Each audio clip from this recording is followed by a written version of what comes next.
Students, myself Muskan Sharma and welcome you all to the Udit pharmacy. तो आज हम हमारा डी फार्मा का जो सब्जेक्ट है ह्यूमन एनाटॉमी एंड फिजियोलॉजी, उसका एमसीक्यू का सैंपल पेपर एक डिस्कस कर चुके हैं। तो आज हम सेकंड वीडियो लाए हैं सेम 10 क्वेश्चंस के बारे में एमसीक्यूज। लाइक आपको एक आइडिया दिया जाएगा कि कैसे एग्जाम में क्वेश्चन आ सकते हैं सैंपल पेपर के फॉर्म में। ठीक है, so let's start with it. Basically अगर आपने अभी तक हमारे चैनल को सब्सक्राइब नहीं किया तो सबसे पहले जाके सब्सक्राइब करें, वीडियो को लाइक करें एंड आप टेलीग्राम पे जरूर ज्वाइन करें। वहां पे हम डेली क्विजेज अपडेट कर रहे हैं और जो भी पीडीएफ्स है लाइक एमसीक्यू सैंपल पेपर से रिलेटेड वो भी हम डेली आपको प्रोवाइड कर रहे हैं। फेसबुक पे जाके आप हमें फॉलो कर सकते हैं, इंस्टाग्राम पे एंड ट्विटर पे भी है तो वहां भी आप फॉलो कर सकते हैं।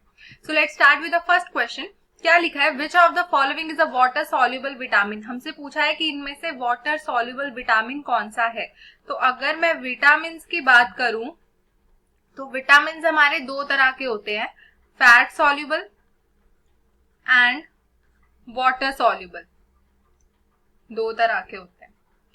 ठीक है, फैट सॉल्युबल में हमारे चार आ जाते हैं, ए डी ई के, ये याद रख लीजिएगा, ए डी ई के, vitamin A, vitamin D, vitamin E, vitamin के। तो ये हमारे किस में आता है, फैट सॉल्युबल में। और बचे हुए जो बी सी विटामिन है वो किस में आता है, वाटर सॉल्युबल में। ठीक है, तो हमसे क्वेश्चन में पूछा है कि वाटर सॉल्युबल विटामिन कौन सा है। ए कौन सा हुआ, यहाँ से देख सकते हैं हम, हमारा फैट सॉल्युबल हुआ। बी कौन सा, यहाँ से हम देख सकते हैं हमारा वाटर सॉल्युबल है। ठीक है, डी कौन सा हुआ, हमारा फैट सॉल्युबल हुआ और के भी हमारा फैट सॉल्युबल हुआ। ठीक है, तो करेक्ट ऑप्शन क्या है हमारा, B, that is vitamin B, water soluble vitamin. ठीक है, नेक्स्ट हम चलते हैं question, which valve prevents the back flow of the blood from left ventricle to the left atrium.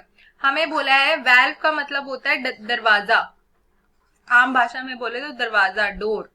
ठीक है, तो कौन सा ऐसा दरवाजा है जो कि लेफ्ट वेंट्रिकल से बैक फ्लो बचाता है ब्लड का लेफ्ट एट्रियम में। रफली एक हार्ट का डायग्राम बना लेते हैं।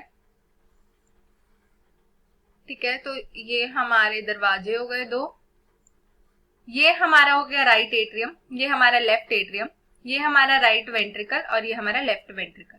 तो एक तो दरवाजा हमारा ये रहा और एक दरवाजा ये रहा। जो राइट एट्रियम और राइट वेंट्रिकल के बीच का दरवाजा है उसे बोला जाता है ट्राइकस्पिड वाल्व। क्या बोला जाता है, ट्राइकस्पिड वाल्व। ठीक है, और जो लेफ्ट एट्रियम और लेफ्ट वेंट्रिकल के बीच का दरवाजा है उसे बोला जाता है बाइकस्पिड वाल्व, या उसका दूसरा नाम है मिट्रल वाल्व। तो ये हमारा दरवाजा बेसिकली क्या करता है, रोकता है। एक बारी ब्लड नीचे चला गया तो दोबारा ऊपर ना चला जाए, इसीलिए दरवाजे बनाए गए हैं हार्ट में।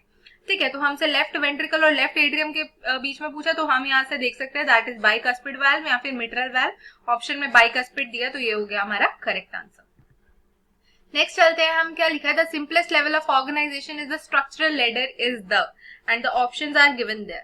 हमें बोला है, भाई हम तो घबरा गए क्वेश्चन देख के, ये कैसा क्वेश्चन है, स्ट्रक्चरल लेडर समझ से बाहर है हमारे। तो क्या है सिंपलेस्ट लेवल, सबसे हमसे सिंपलेस्ट मतलब बेसिक लेवल पूछा है कि किस चीज की क्या बुनियाद है हमारे शरीर की। ठीक है, तो अगर हम देखें तो जो सेल है, जो काफी सारे सेल एक साथ मिल जाएं तो वो बनाते हैं हमारे टिश्यू, काफी सारे टिश्यू एक साथ मिल जाएं तो बनाते हैं ऑर्गन, काफी सारे ऑर्गन एक साथ मिल जाएं तो बना देते हैं ऑर्गन सिस्टम, और काफी सारे ऑर्गन सिस्टम एक साथ जुड़ जाएं तो इंसान बना देते हैं। ठीक है, तो हमारी बुनियाद किसने रखी है, सेल ने रखी है।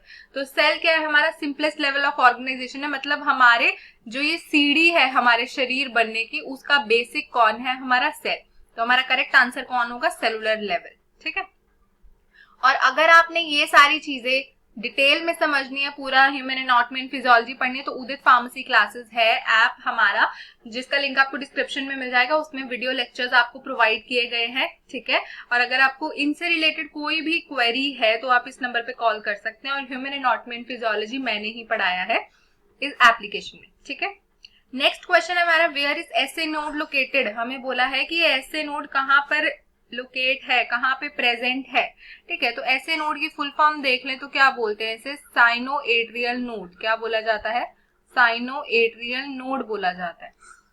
ठीक है जी, अभी क्या है साइनो एट्रियल नोड, ये हमारा इम्पल्स जनरेटेड सेंटर है। क्या जनरेट होती है, जो हमारा दिल धड़कता है उसकी शुरुआत कहाँ से होती है, साइनो एट्रियल नोड से ही होती है। जैसे अगर हम यहाँ पे हमारा हार्ट का मैं रफली डायग्राम बनाऊं, जो कि पीछे बनाया था बिल्कुल सेम, उसमें क्या था, राइट एट्रियम था, लेफ्ट एट्रियम है, लेफ्ट एट्रियम है और ये हमारा वेंट्रिकल आएगा यहाँ पे, ठीक है, और ये हमारा क्या हो जाएगा, लेफ्ट वेंट्रिकल हो जाएगा। तो जो हमारा एसए नोड है जहां से इम्पल्स स्टार्ट होती है वो राइट एट्रियम के जो ऊपर वाली दीवार है वहां पे लोकेटेड होता है। यहाँ से हमारी इम्पल्स स्टार्ट होती है तो कहाँ जाती है, हमारी जाती है यहाँ पे जिसका नाम है एवी नोड, ठीक है। एवी नोड से हमारी यहाँ पे जाती है जिसको बोला जाता है बंडल ऑफ हिस, और बंडल ऑफ हिस से आगे हमारी जाती है इम्पल्स, उन्हें बोला जाता है परकिंजे फाइबर। तो क्या रास्ता है, एसए नोड, फिर जाता है एवी नोड, एवी नोड से हमारा बंडल ऑफ हिस में जाता है, और बंडल ऑफ हिस से हमारा कहाँ जाता है, परकिंजे फाइबर में जाता है, ठीक है। तो ये क्या है, हमारा रास्ता है इम्पल्स का। तो एसए नोड पूछा तो एसए नोड का राइट एट्रियम की ऊपर वाली दीवार पे, in the upper wall of the right atrium is our correct answer, ठीक है, क्योंकि between right atrium and right ventricle इनके बीच में तो एवी नोड है, तो ये गलत हो गया। इंटरवेंट्रिकुलर सेप्टम, मतलब इंटरवेंट्रिकुलर सेप्टम दो वेंट्रिकल्स के बीच की जगह यहाँ भी नहीं है, तो ये भी गलत हो गया। Upper wall of left ventricle, left ventricle की अपर वॉल यहाँ भी नहीं है, तो ये भी गलत हो गया। तो करेक्ट क्या है हमारा, ऑप्शन डी, ठीक है। नेक्स्ट क्वेश्चन हमारे पास है, which of the following is the master gland of the body. हमसे पूछा है कि मास्टर ग्लैंड कौन सी है हमारी बॉडी की। तो मास्टर का काम क्या होता है, ऑर्डर देना। तो ऐसी कौन सी ग्लैंड है जो हमें ऑर्डर देती है, वो है पिट्यूटरी ग्लैंड। कौन सी है, पिट्यूटरी ग्लैंड। जो पिट्यूटरी ग्लैंड है वो क्या करती है, ग्लैंड का काम होता है हार्मोन निकालना। तो ये हार्मोन निकाल के जो हमारी काफी सारी अदर ऑर्गन, जैसे ऑर्गन 1 लगा लो, ऑर्गन 2 लगा लो, ऑर्गन 3 लगा लो, ऑर्गन 4 लगा लो, तो इनको जाके मैसेज देती है कि तुम अपने अपने हार्मोन्स को निकालो, अपने अपने हार्मोन्स को निकालो। तो क्या है, इनको ऑर्डर दे रही है कि अपना काम करो, तो इसीलिए इसको बोला जाता है master gland. So our correct answer is pituitary gland.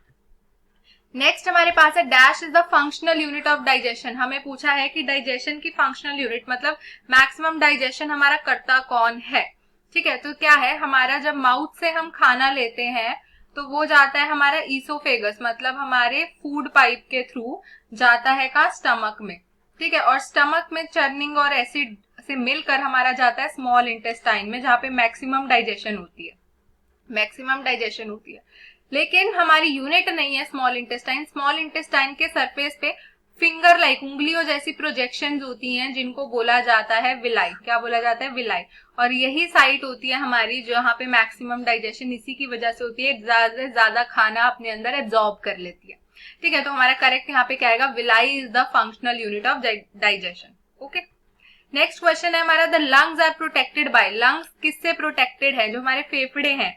तो क्या है, हमारे जो 12 रिब्स है, 12 पेयर होते हैं हमारे रिब्स के, 12 पेयर मतलब 24 हो गए टोटल नंबर में हमारे रिब्स। तो ये रिब्स एक साथ मिला के एक ढांचा सा बना लेते हैं जिसको बोलते हैं रिब केज, और इन्हीं के अंदर हमारा क्या होता है, लंग्स होते हैं, वो प्रोटेक्टेड होते हैं। मतलब रिब केज कोई भी धक्का, कोई भी एक्सीडेंट, इनसे बचा के रखता है हमारे लंग्स को। तो करेक्ट आंसर क्या हो गया, रिब केज। नेक्स्ट है, the maximum amount of carbon dioxide in the humans is transported in the form of. हमसे पूछा है कि जो हमारे ह्यूमंस में, जो ब्लड में हमारा कार्बन डाइऑक्साइड घूमता है, वो किस अमाउंट, मतलब उसका किस फॉर्म में वो सबसे ज्यादा ब्लड में पाया जाता है, ठीक है। तो दो होते हैं, 70 to 75% हमारा वो मिलता है बाइकार्बोनेट फॉर्म में।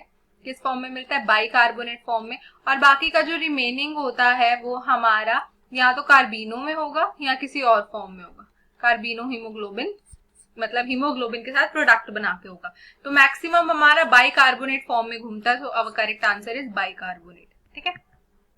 नेक्स्ट है, which of the following is the white part of the eye. हमसे पूछा है जो आंख का व्हाइट पोर्शन होता है, शीशे में देखना अपनी आंखें, ठीक है, आंखें हैं ये तुम्हारी क्या, जो ब्लैक ब्लैक प्यूपल्स है, ठीक है। उसके अलावा जो ये व्हाइट व्हाइट एरिया ये बचता है, इसको बोला जाता है स्क्लेरा। क्या बोला जाता है, स्क्लेरा। सो स्क्लेरा क्या है, हमारी आंख का जितना भी व्हाइट चिट्टा पोर्शन है, सफेद पोर्शन है, उसे बोला जाता है sclera. So it is our correct answer.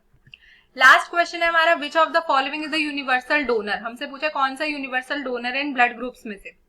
Universal होता है मतलब सबको, और डोनर हो गया जो डोनेट करे। तो सबको डोनेट जो ब्लड कर सकता है उसे बोला जाता है यूनिवर्सल डोनर। तो एबी की बात करें तो एबी हमारा ऐसा ब्लड ग्रुप है जो कि यूनिवर्सल रेसिपिएंट। याद रखना ये चीज बहुत इंपॉर्टेंट है, पूछा जाता है। यूनिवर्सल रेसिपिएंट मतलब चाहे ए ले आओ, चाहे बी ले आओ, चाहे ए बी ले आओ, चाहे ओ ले आओ, ये चारों ब्लड ग्रुप में से किसी भी ब्लड ग्रुप का ये ब्लड हम किसको चढ़ा सकते हैं, एबी वाले को चढ़ा सकते हैं। तो ये तो अगर रिसीव कर रहा है, रेसिपिएंट हो गया। ओ हमारा क्या होता है, सबको डोनेट करने वाला। याद रखना डोनर में 2 ओ होते हैं, तो ओ ब्लड ग्रुप हमारा क्या है, यूनिवर्सल डोनर है, जिसका मतलब ब्लड ग्रुप हम सबको दे सकते हैं। चाहे ए वाला पेशेंट हो तो भी हम ओ का ब्लड चढ़ा सकते हैं, बी हो उसे भी चढ़ा सकते हैं, ए बी हो उसे भी चढ़ा सकते हैं, इसे तो सबका ही चढ़ा लो, ओ वाले को ओ का तो चढ़ा ही सकते हैं। तो ओ क्या है हमारा, universal donor. So this is our correct answer. अगर यहीं पे रेसिपिएंट लिखा होता तो हमारा कौन सा करेक्ट ऑप्शन होता, ए बी। ठीक है, तो this is all about the sample paper. Hope आपको अच्छे समझ आ गया। और अगर आपने अभी तक हमारे दूसरे चैनल पे विजिट नहीं किया, इजी नर्सिंग लेक्चर्स, इस पे आपको नर्सिंग रिलेटेड और medical content related videos available हो जाएंगे डिटेल में। ओके, सो होप आपको अच्छे से सब क्लियर हो गया। एंड इसके काफी पार्ट्स आएंगे जिसमें हम थोड़े थोड़े आपको एमसीक्यूज के बारे में बताते जाएंगे। Okay, thank you.